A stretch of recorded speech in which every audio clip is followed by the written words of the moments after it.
मैंने आपको डिस्टर्ब किया है, शुक्रिया बहुत बहुत। अल्लाह हाफ़िज़। ये सही है। जो खुद मेरे से पढ़े लिखे होंगे ना वो।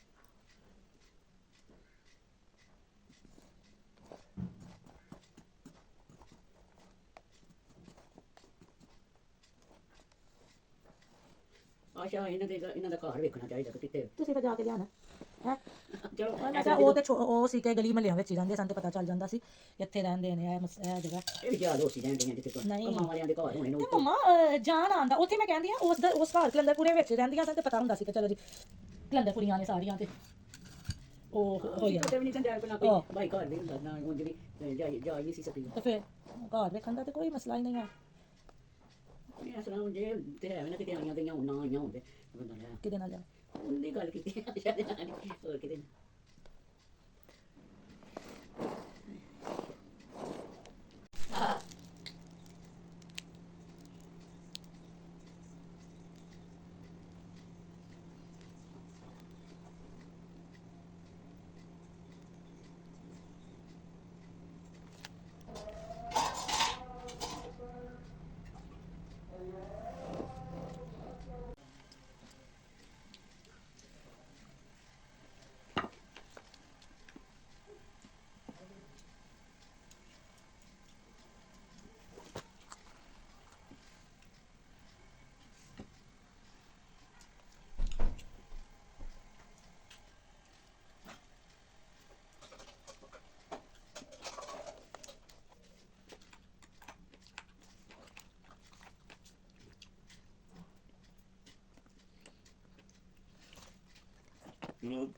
Recibe esto.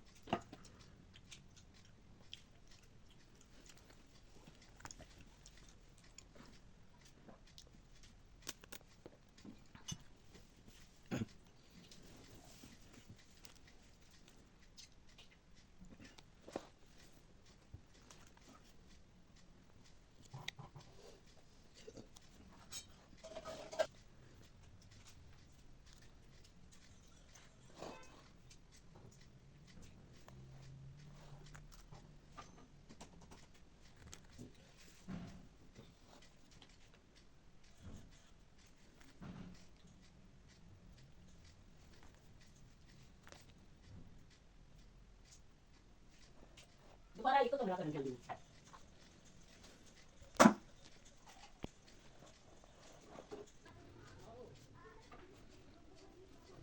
मैं कहती हूँ चाची ने मारे थे मैंने पसीना बड़ा आया 10:30 बजे तो मैं फिर उठी मैं क्या सोनिया को 12:30 बजे नहीं मैं क्या 12:30 बजे मैं तो संध्या पूरे वाला हूं ਤੁਸੀਂ ਸਾਰਾ ਟਾਈਮ ਐਹੀ